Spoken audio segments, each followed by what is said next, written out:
گزارش ہے کہ مجھے آج اس لیے میں اسلام آباد کافی عرصے بعد آیا، جو اس وقت اسلام آباد کے حالات بنے ہوئے ہیں، جو پاکستان کی سیاست چل رہی ہے، جو پاکستانی قوم کے ساتھ جھوٹ بولا جا رہا ہے، جو پاکستانی قوم کے ساتھ ایک فراڈ ہو رہا ہے سیاست کے نام پہ بھی، اور یہ سارے ادارے جھوٹ بول رہے ہیں۔ میں آج کلیئر کرتا جاؤں، پاکستان کا سیاستدان تو پہلے بھی منافق ہے، جھوٹا ہے، اس کو تو میں کیونکہ کافی چیزیں ہیں، میں اس کلاس میں ہوں، میں ملک کی تاریخ کا پہلا ایک مزدور عام آدمی آیا، میں نے 10 سال اسلام آباد کو پڑھا،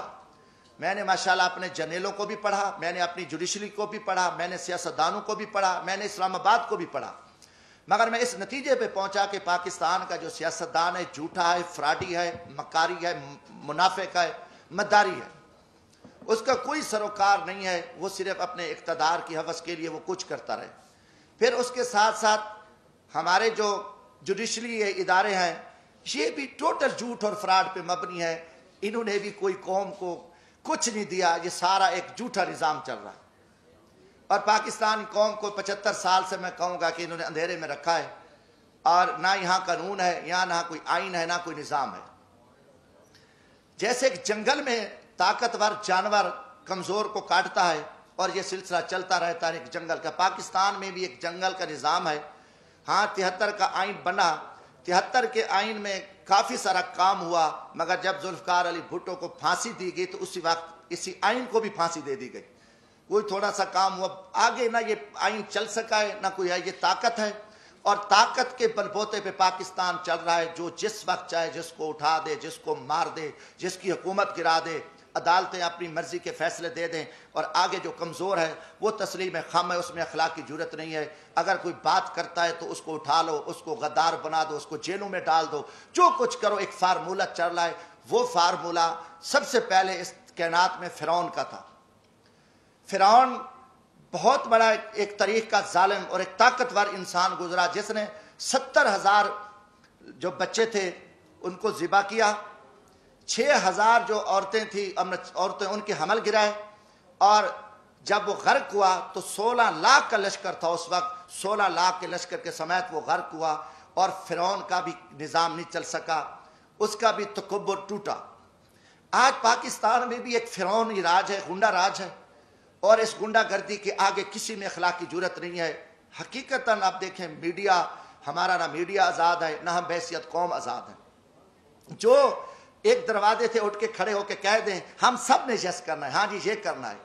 پہلا سوال ہے کہ اب چوروں اور ڈاکو کی کوئی ہمیں تفریق تک کو پتہ چلے کہ اس ملک میں چور اور ڈاکو اور شریف آدمی، اچھے اور برے کی تمیز کا آج تک ہمیں نہیں پتہ چل سکا۔ جب یہ پچھلے دنوں 2017 سے یہ شروع کام ہو گیا تھا، 16 سے بلکہ نواز شریف صاحب کے خلاف، تو میں نے قومی اسمبلی میں یہ بات کی تھی، میں نے کہا بات ہے کہ یہ وہی نواز شریف ہے جس کو آپ نے پہلے جنرل پرویز مشرف کا طیارہ گرا رہا تھا، اور ایک بہت بڑا قومی مجرم، بہت بڑا لٹیرا، بہت بڑا ایک دہشت گرد آپ نے بنا کے قوم کے سامنے پیش کیا، اور اس نواز شریف کو آپ نے جیل میں ڈالا، سزائیں دیں، آخر اس کے ساتھ مکمکا کیا، اس کو NRO دیا، اور 10 سال کے لیے وہ چلا گیا۔ 10 سال بعد وہی شخص، وہی دہشت گرد، وہی جو آرمی چیف کا طیارہ گرانے والا، وہ قومی مجرم، وہ آ کے ملک کا وزیر اعظم بنا۔ آپ نے آصف زرداری پہ 7 سال جیل میں رکھا، دنیا کا بدنام زمانہ، دنیا کی کرپشن، دنیا کی لوٹ مار، دنیا کا لٹیرا، سرے میل، وہ ساری گینگ، آصف زرداری اتنا بڑا لٹیرا، 7 سال کا مجرم، 7 سال بعد رہا ہوتا ہے، وہ صدر پاکستان بنتا ہے۔ اس کے بعد پھر یہ فارمولہ کہ نواز شریف نے وہ میمو گیٹس ہوں، وہ ڈان لیکس ہوں،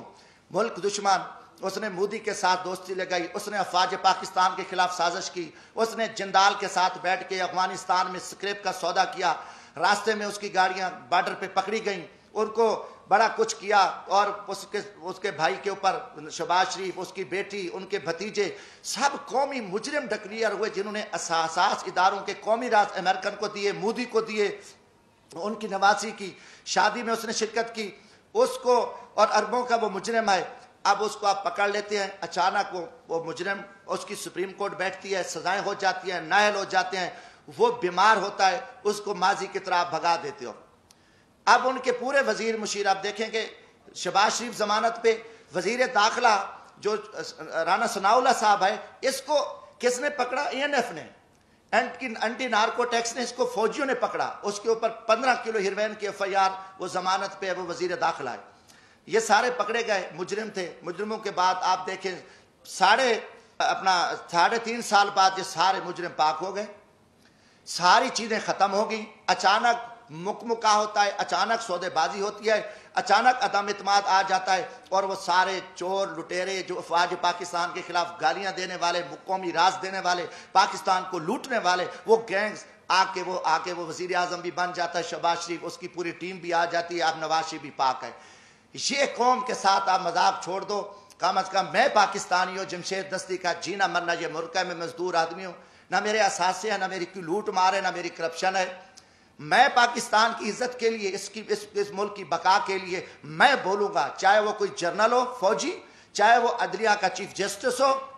چاہے وہ کوئی سیاستدان ہو، یہ ہمارے اوپر ایمانی ذمہ داری ہے، اللہ کا حکم ہے کہ آپ سچی بات کو جو ہے نا آپ نہ چھپاؤ۔ تو یہ میں ضرور بات کروں گا۔ اب قوم سمجھ چکی ہے کہ کھیل کیا کھیلا جا رہا ہے، اب اس کا کوئی جواب دینے کو تیار ہے۔ جب آپ کل ان کو چور ڈاکو کہہ رہے تھے، آج ان کی وضاحتیں کر رہے ہو، وہی جسٹس جو آج ماشاءاللہ ہمارے چیف جسٹس عمر عطا بندیال صاحب کل انہی بینچوں میں ان کو سزائیں دے رہے تھے، انہی کو مجرم ڈکلیئر کر رہے تھے، انہی کے اوپر حکم چل رہے تھے، آج وہی چیف جسٹس رات کو بیٹھتے ہیں اور ان کو پاک کر کے کلیئر کر کے اور سارا کچھ کر کے کہتے ہیں جی صاف ہے۔ اب یہ چیز نہیں چلے گی۔ پہلی بات ہے کہ دیکھیں ہم غریب طبقے کے لوگ ہیں، ہم لاشیں اٹھا رہے ہیں، ہم لوگوں کی خدمت کر رہے ہیں۔ میں وہاں بھیک مانگ کے غریب مزدوروں کے بچوں کے لیے، جہاں عورتوں کو ذبح کیا جاتا تھا، جہاں جگیرداروں کے ڈیرے پہ غریبوں پہ کتے چھوڑے جاتے تھے، وہاں ایک میں شخص نے جدوجہد کر کے ہم محنت کر رہے ہیں، لاشیں اٹھا رہے ہیں، دریاؤں میں کھڑے ہیں، ہم صحراؤں میں بیٹھے ہیں، ہم محنت کر رہے ہیں۔ اب ہم سے لوگ پوچھتے ہیں کہ بھائی آپ کی کسی GHQ سے دوستی ہے؟ آپ پاگل ہو؟ آپ GHQ سے دوستی ہے تو آپ آ سکتے ہو، ورنہ یہاں آپ کی جو عوامی خدمات ہے وہ نہیں ہو سکتی۔ یہ لوگ اب عام آدمی بھی، ہمیں چراوا بھی کہتا ہے، میں کہ بھی ہم تو یار عام غریب لوگ ہیں، ہم تو غریبوں کے جوتے اٹھا سکتے ہیں، ہم کسی جنرل کے جوتے نہیں اٹھا سکتے، وہ بڑے جوتے ہیں، وہ بڑے لوگ جوتے اٹھا سکتے ہیں، جمشید دستی کیا کر سکتا ہے؟ آج آپ نے سیاست کو تباہ کر کے رکھ دیا۔ آج وہ پیپلز پارٹی، وہ بھٹو کا نظریہ تھا، آج آصف زرداری اسٹیبلشمنٹ کے آگے لیٹا ہوا ہے، آپ نے ایک دروازہ کھولا ہے اور سیاستدانوں کو آپ کتے کی طرح خیرات ڈالتے ہو اور وہ ارد گرد یہاں پھر رہے ہیں، عوام مر رہی ہے، لوگ ذلیل ہیں۔ اسلام آباد میں ایک تماشا لگا ہوا ہے، آپ نے نہ رمضان شریف کا کوئی تقدس کا خیال کیا، نہ آپ کو اب کی عزت ہے، آپ ایک اقتدار کے ہوس کے پجاری ہیں، آپ ایک فرعونیت میں بیٹھ کے آپ پورے نظام کو تہس نہس کر دو، اٹھا دو، مار دو، جو کچھ کر دو، کوئی آپ کے سامنے بات نہیں کہا۔ ہم بولیں گے، ہم ضرور بولیں گے، ہم نہ کسی جنرل کے سے ڈرتے ہیں، نہ میں کسی سپریم کورٹ سے ڈرتا ہوں، میں اللہ کی ذات سے ڈرتا ہوں۔ ہم انشاءاللہ اس ملک کی بقا کے جہاں بھی ہمیں موقع ملا، آج بھی میرا دل زخمی تھا، کافی دنوں سے ایک جھوٹ چل رہا ہے، میڈیا کو بھی پہ بھی تماشا لگا ہوا ہے، وہی کتنے لوگ میڈیا کے تھے جو کل کیا تھے، آج بیچارے کہاں کھڑے ہیں، کس مجبوری کے تحت کھڑے ہیں، کیا کیا معاملات ہیں، مگر قوم سمجھ چکی ہے، قوم جان چکی ہے۔